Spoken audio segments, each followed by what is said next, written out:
నమస్తే welcome to question hour. తెలంగాణలో ఎండలు మండిపోతున్నాయి. రాజకీయాలు కూడా అంతే. మండే రోజు విపరీతంగా మండుతూ ఉన్నాయి. మాజీ మంత్రి జీవన్ రెడ్డిని బీఆర్ఎస్ లో చేర్చుకోనున్నారు మాజీ ముఖ్యమంత్రి కేసీఆర్. బీఆర్ఎస్ చైతన్య యాత్రకు శ్రీకారం చుడతారు. పోటీగా సీఎం రేవంత్ రెడ్డి కూడా కార్యక్రమాన్ని పెట్టుకున్నారు. కాళేశ్వరం ప్రాజెక్టును పరిశీలిస్తారు ఆయన. రైతు భరోసా నిధులు విడుదల చేసేందుకు భూపాలపల్లి జిల్లా కాటారం మండలం నస్తూరుపల్లిలో సభ పెడతారు. దీంతో రెండు పార్టీల మధ్య మాటల యుద్ధం నడుస్తోంది. కేసీఆర్ ప్రజల్లోకి వస్తూ ఉండడంతో ప్రభుత్వం వణికిపోతోందని బీఆర్ఎస్ నాయకులు విమర్శిస్తున్నారు.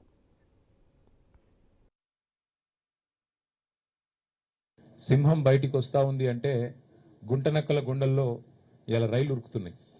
కేసీఆర్ గారు ఒక సంవత్సరం తర్వాత ఒక బహిరంగ సభకు వస్తున్నారంటే ఎన్నో రకాల కుట్రలకి కుతంత్రాలకి తెరలేపి కాంగ్రెస్ ప్రభుత్వం జగిత్యాలలో జరగబోతున్న జైత్రయాత్రను అడ్డుకునే ఒక చిల్లర ప్రయత్నం చేస్తూ ఉంది.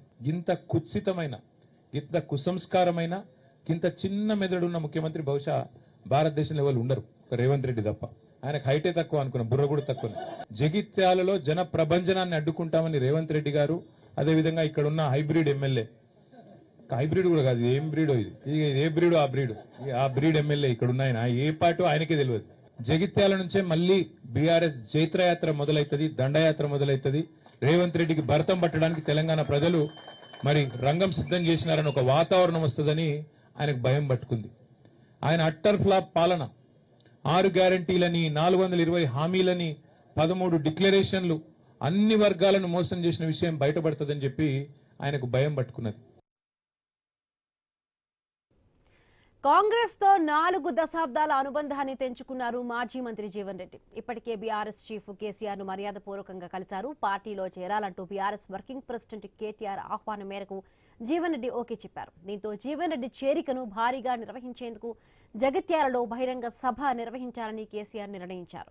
ఆ వెంటనే పరిణామాలు చకచకా మారిపోయాయి. సీఎం రేవంత్ కూడా మేడిగడ్డను సందర్శించాలని నిర్ణయించుకున్నారు. అంతేకాదు, మేడిగడ్డ సందర్శన తరువాత బహిరంగ సభకు ప్లాన్ చేశారు. అక్కడే రైతు భరోసా నిధులు విడుదల చేయాలని సీఎం నిర్ణయించారు.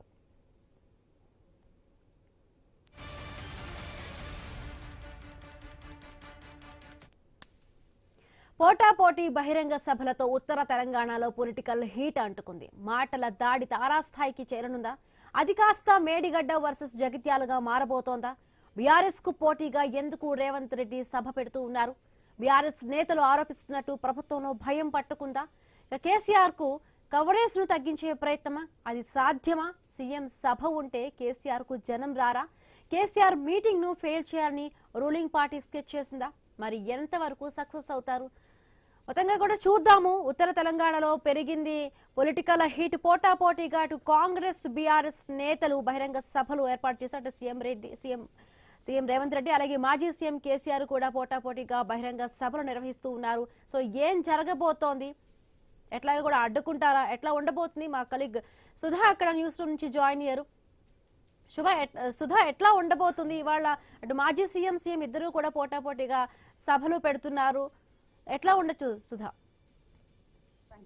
సో మనం చూసుకోవచ్చు, మీరు చెప్తున్నట్టు ఇటు తెలంగాణ రాజకీయం ఇప్పుడు ఉత్తర తెలంగాణ గడ్డపై సెంట్రిక్ అవ్వబోతుంది. ఎందుకంటే ఒకే జిల్లాలో 2 అగ్రనేతలు, అది కూడా సీఎం రేవంత్ రెడ్డి అదేవిధంగా మాజీ సీఎం కేసీఆర్ ఇద్దరు కూడా సభలను ఏర్పాటు చేయడం ఇప్పుడు కొంచెం హీట్ రేపుతుందనే చెప్పాలి. ఎందుకంటే ఇటు ముఖ్యమంత్రి సీఎం రేవంత్ రెడ్డి ఇటు కాళేశ్వరం ప్రాజెక్ట్ లోని వైఫల్యాలను ఎండగడుతూ అదేవిధంగా మేడిగడ్డ సాక్షిగా గత ప్రభుత్వంలో జరిగిన తప్పులను బయట పెట్టాలని చూస్తున్నారు. అదేవిధంగా రైతు భరోసా నిధులను విడుదల చేస్తూ మేము అక్కడ రైతు పక్షపాతి అని చెప్పుకునే ప్రయత్నం చేయబోతున్నారు. ఇటు మన మాజీ సీఎం కేసీఆర్ కూడా చాలా కాలం తర్వాత ప్రజల్లోకి వస్తున్నారు.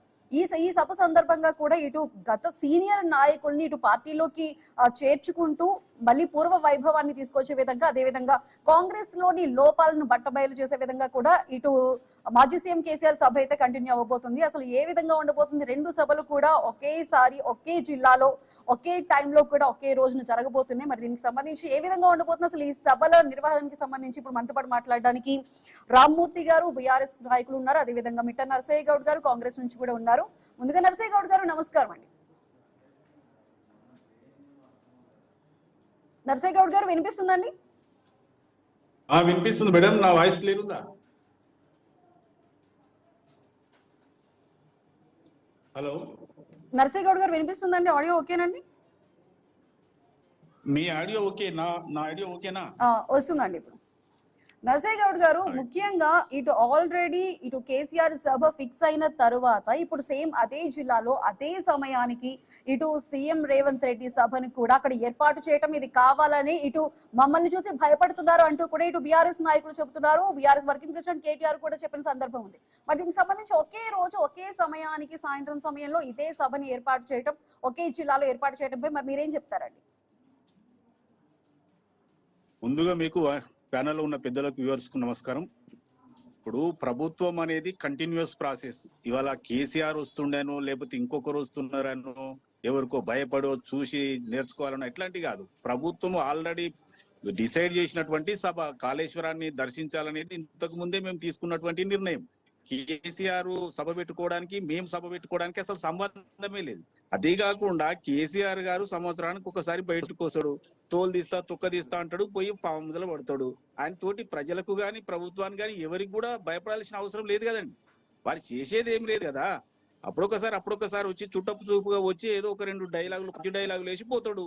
అది కూడా ఒక సందర్భం ఉన్నది. జీవన్ రెడ్డి గారు వారి పార్టీలో చేరుతా ఉన్నారు కాబట్టి ఆ సందర్భంగా వాళ్ళు సమావేశం పెట్టుకుని సభ పెట్టుకున్నారు. దానికి ఏమేమి కాదంటలేం కదా. ఎవరైనా సభ పెట్టుకోవచ్చు, ఎవరైనా చేర్చుకోవచ్చు, ఎవరైనా వస్తారంటే ఎవరైనా చేర్చుకుంటారు, తప్పేముందండి అందులో. కాబట్టి దీన్ని పెద్దగా భూతద్దం పెట్టి చూసి ఏదో కేసీఆర్ వచ్చి అందరు భయపడతారంటే దేనికి భయపడతారండి? కేసీఆర్ ను దాదాపుగా మర్చిపోయారు ప్రజలు. ఎందుకంటే వారు 2.5 సంవత్సరాల నుంచి అసెంబ్లీకి వచ్చింది లేదు, ప్రజా సమస్యల మీద మాట్లాడింది లేదు. వారు ఫామ్ హౌస్ కే పరిమితమైన, ఆరోగ్యం సహకరించడం లేదు. ఇవాళ ఏదో జగిత్యాలలో జీవన్ రెడ్డి చేరుతున్నారని అంతకి అక్కడికి వచ్చినంత మాత్రాన మేమెందుకు భయపడతామండి? ప్రభుత్వము కాటపల్లిలో సభ పెట్టడానికి కారణం ఏంటంటే అక్కడ నుండి రైతు నిధులను విడుదల చేస్తా ఉన్నాం, కాళేశ్వరాన్ని విజిట్ చేస్తా ఉన్నాం, ఆ కాళేశ్వరాన్ని బాగు చేయాలనుకుంటా ఉన్నాం. ఎన్డీఎస్ఏ రిపోర్ట్ ఇచ్చింది, దానికి ఒక ఎక్స్పర్ట్ కమిటీ వేసినాం.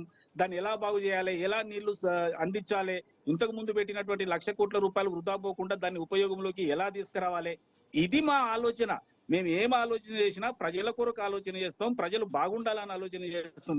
అంతే తప్ప ఇప్పుడొకసారి చుట్టపు చూపుగా వచ్చి ప్రజల మధ్యన మాట్లాడి మీడియా పాయింట్ లో 2 పంచి డైలాగులు వేసి తోలు తీస్తా తొక్క తీస్తా అని వ్యక్తులం కాదు మేము.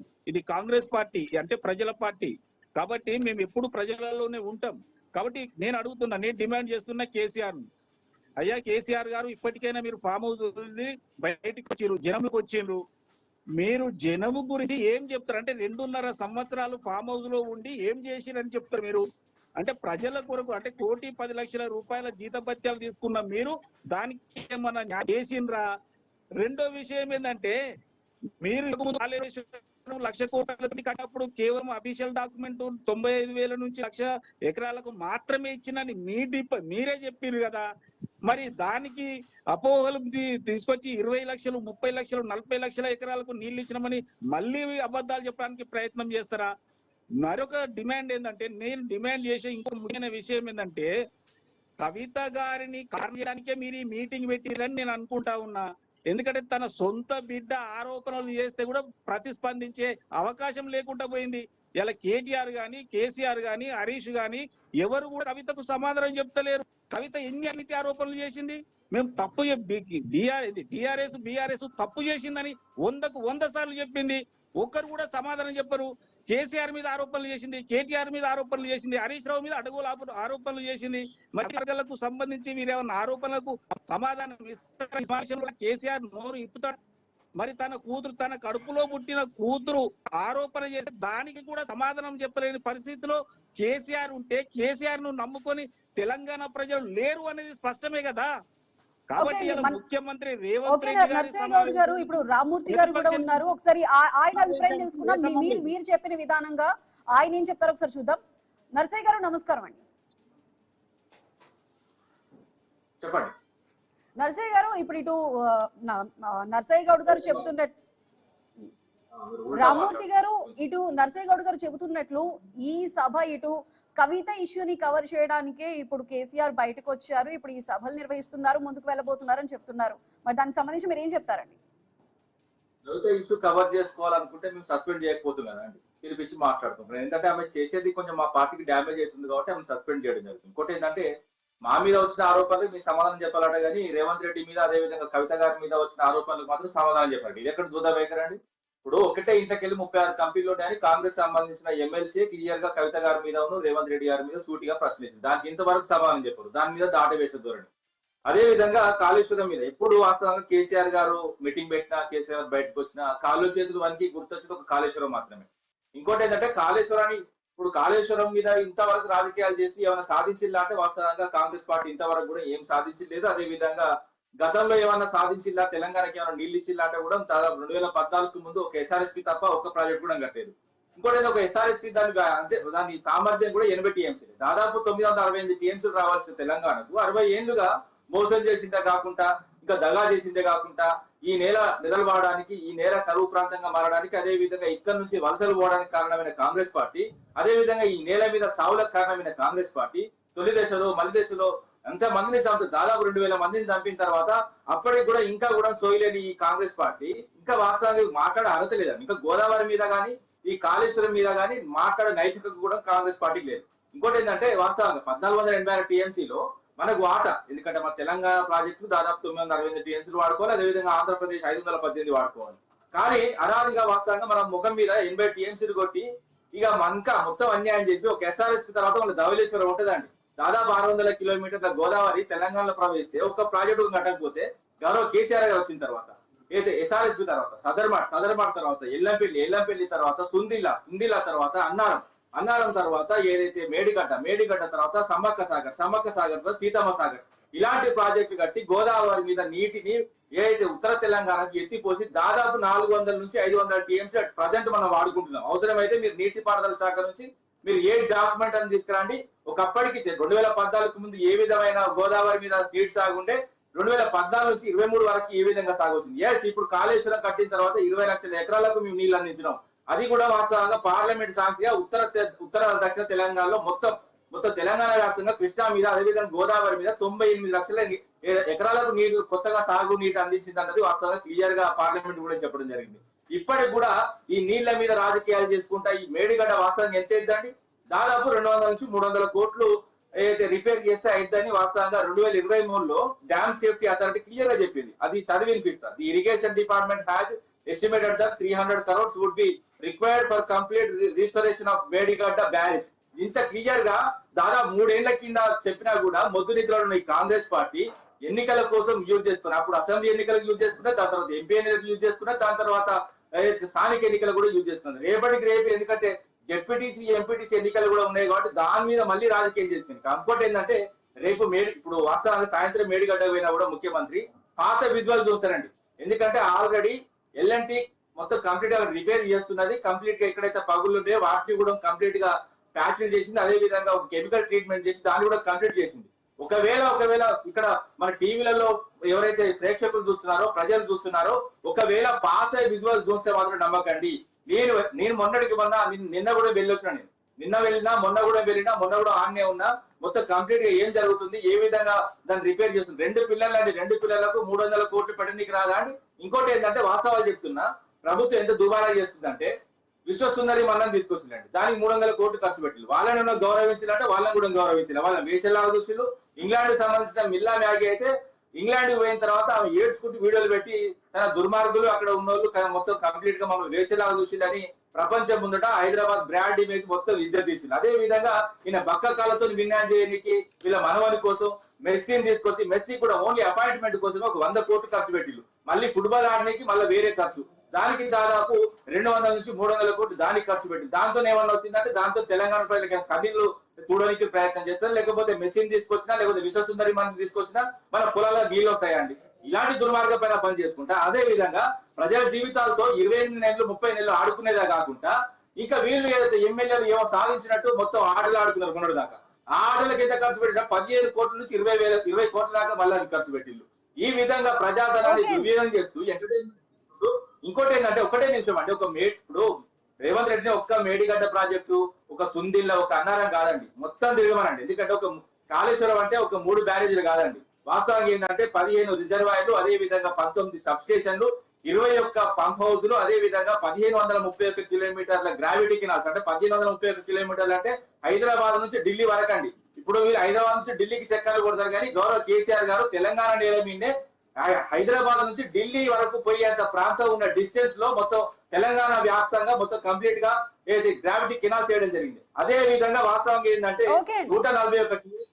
141 టీఎంసీల వాటర్ ని స్టోర్ చేసుకునే కెపాసిటీ 500 మీటర్ల ఎత్తి పోసినాం. అదే విధంగా 240 టీఎంసీల నీటి పారకాన్ని మనం యూజ్ చేసుకుంటున్నాం. ఈ విధంగా తెలంగాణ కన్నీళ్ళని మీందుడితే వీళ్ళు వచ్చిన తర్వాత కాళేశ్వరం కాలిపోయింది అంటే నాతో రండి, ఎవరైతే కాలిపోయిందో అంటే వాళ్ళకి మొత్తం తిరిగి చూపెడతా, నా సొంత ఖర్చుతో తీసుకుపోయి చూపెడతా.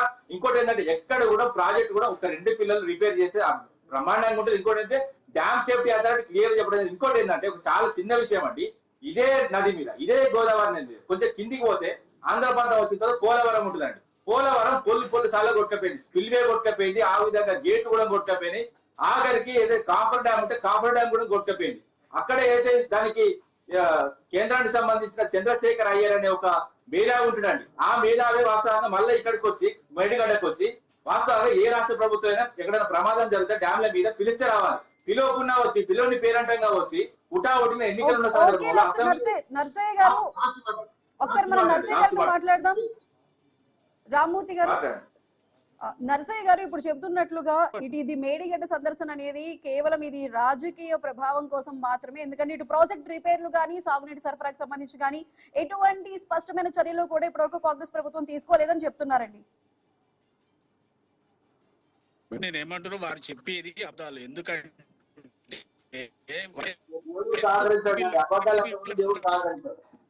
సూటిగా అడగండి క్వశ్చన్ ఏం అడగాలంటే 2014 ముందు ఎన్ని నీళ్ళు ఇచ్చిందో, 2014 నుంచి 2023 వరకు ఎంత నీళ్ళు వస్తున్నాయి, రామ్మూర్తి గారు నర్సయ్య గారు మాట్లాడుతున్నారండి. సహకరించదండి, దేవుడు సహకరించదండి, దేవుడు సహకరించండి. నేను చెప్తున్నా కదా, దేవుడు సహకరించాడు. అబద్ధాలు బట్టవాది మాటలు మాట్లాడే ఈ కాంగ్రెస్ ప్రభుత్వం ఎట్లా సహకరిస్తుందంటే సిగ్నల్ దేవుడికి తెలియదు ఏది మంచి చేశాడో. ఇంకోటి ఏదైనా తెలంగాణ నీళ్ళు ఇచ్చింది, మేము కన్నీళ్ళు మంచింది వాళ్ళు క్లియర్ గా తెలుసు. ఇక దీనిలో మీరు ఎంత ప్రయాసపడ్డా ఎంత అడ్డదిడ్డంగా మాట్లాడినా దేవుడు సహకరించాడు సిగ్నల్ రా.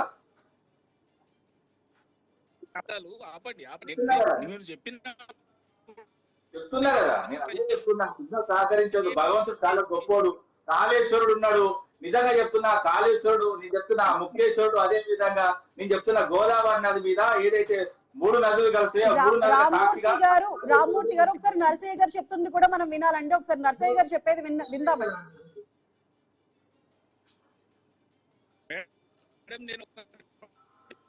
మళ్ళీ చెప్తున్నా కాళేశ్వరం ముక్తేశ్వరుడు వీళ్ళడు ఇలా కట్టితో కాల్ చేస్తాడు, అదే నదిలో కొట్టుకపోతారు వీళ్ళు గోదావరి.